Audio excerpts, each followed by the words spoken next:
So Hell of a Boss just released Season 2, Episode 11, Mastermind. And honestly, I have a lot of thoughts about this one. But the most notable thing here is the use of the 7 deadly sins, that all of which, besides Lucifer, are present here. And honestly, I think it's kind of fucking lame. Like, don't get me wrong, this is huge, but it didn't really feel that huge. If this came out like years ago in like 2021 or 2022, I would have absolutely been fangirling my fucking brains out the whole time. But like at this point, I'm just kind of disappointed with the way it was handled. This is something that the fans of this show have been wanting to see for a very long time. All of the deadly sins in one room, in one place. And I mean, physically the show did it. But writing-wise, it just didn't do anything with it. Like, the whole thing was just complete, blatant fan service, in my opinion.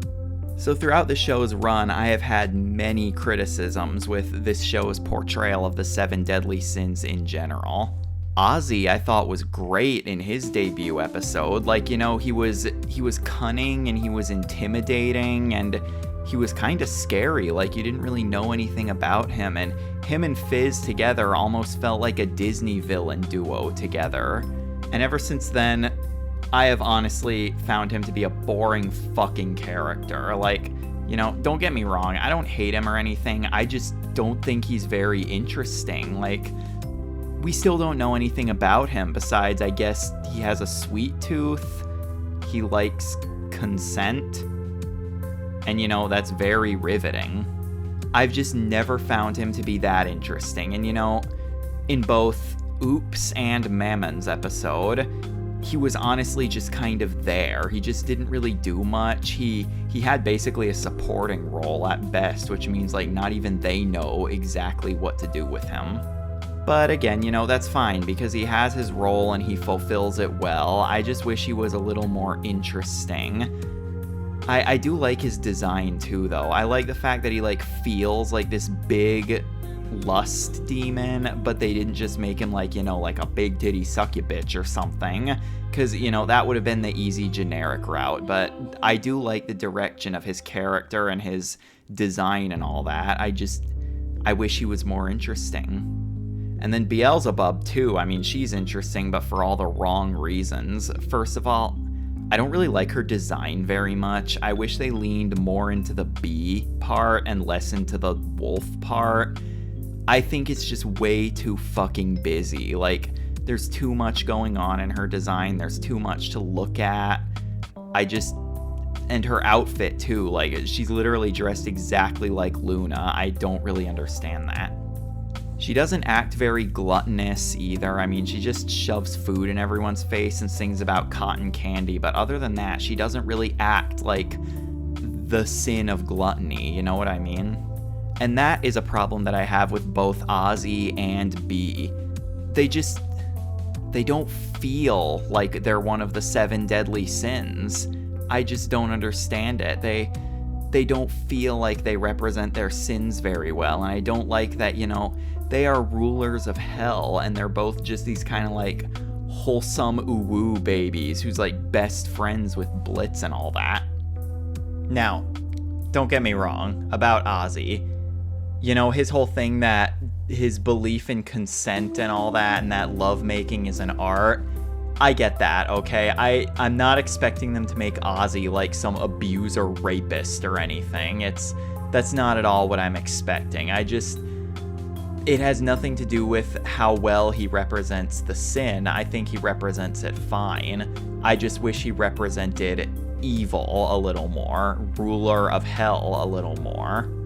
Beelzebub too, you know, they could have like made her fat and like lazy or something, but you know, I guess they didn't. I guess they made it so she feeds off of people's energy, so that's fine. I don't like how she's just this wholesome, chill party girl.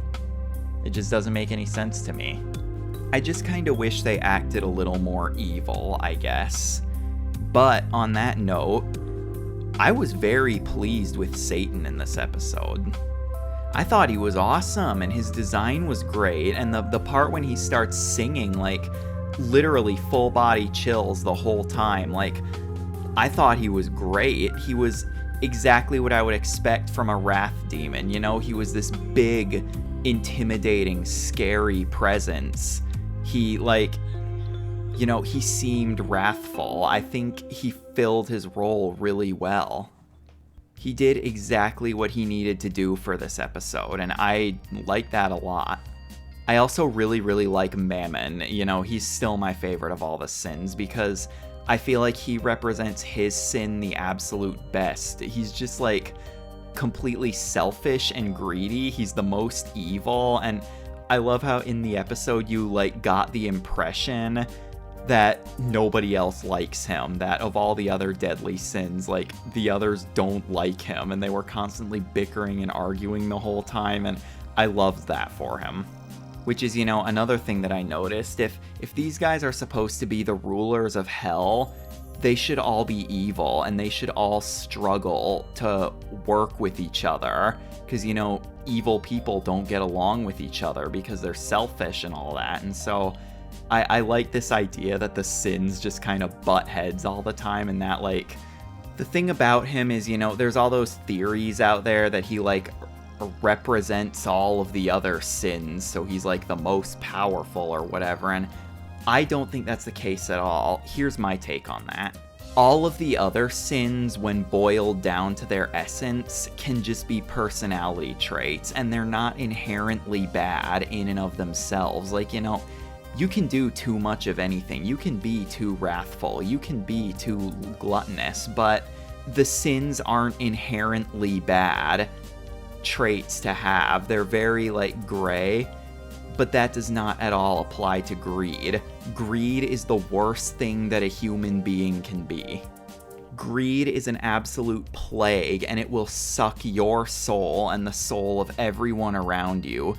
Greedy people are absolutely, like, you know, there's nothing good about greed and being greedy. So the idea that in order to be truly greedy, Memon would have to be a little gluttonous. He would have to be a little lustful because he wants to take all of this stuff for himself.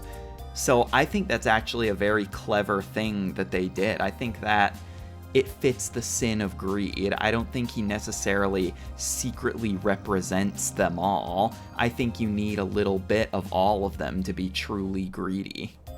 You know, he can't just stand around saying, money, money, money, money, all the time.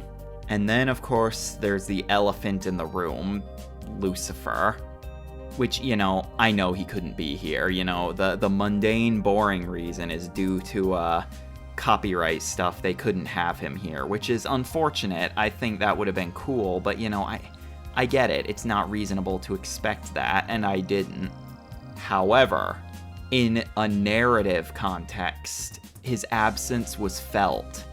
You know, this is clearly a big case. It's one of Hell's royalty, and it's a huge case. It's being broadcast all over the TV. It's a big thing. He should be here. And I get it. He's busy with the hotel or whatever. He's busy doing whatever he's doing, but also I feel like he should have made time for this. But again, you know, I get it. It's not reasonable for me to expect that. It's whatever. And then the new ones that made their debut in this episode, Belphegor and Leviathan.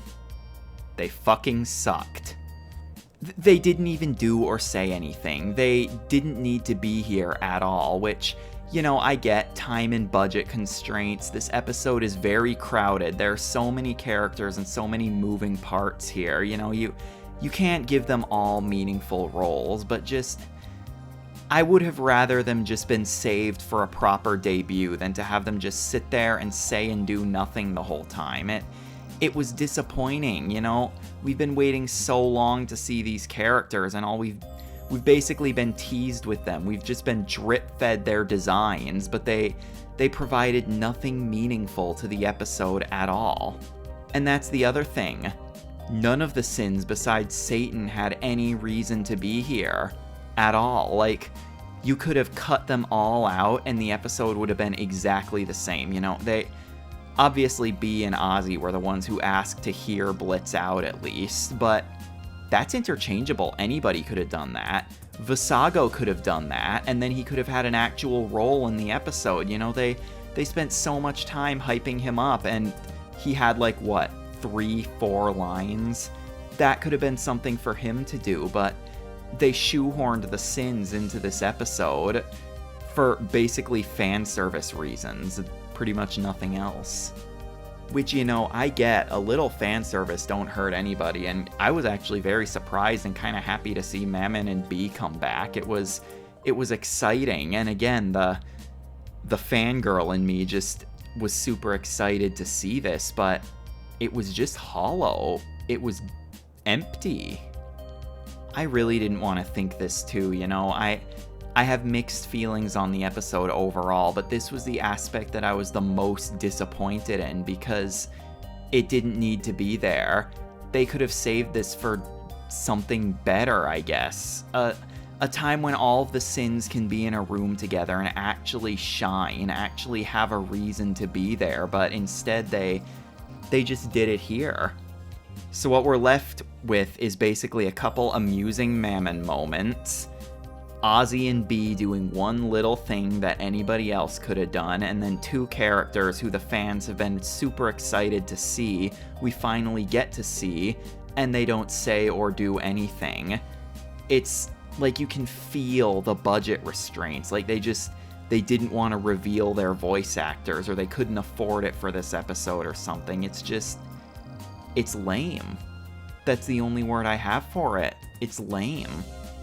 I don't know, maybe I'm being too hard on it. You know, it's exciting, but it's not fulfilling, if that makes any sense. You know, it's exciting, but it's also not. I was just kind of disappointed, so I guess I'd love to hear what any of you guys would have to say in the comments.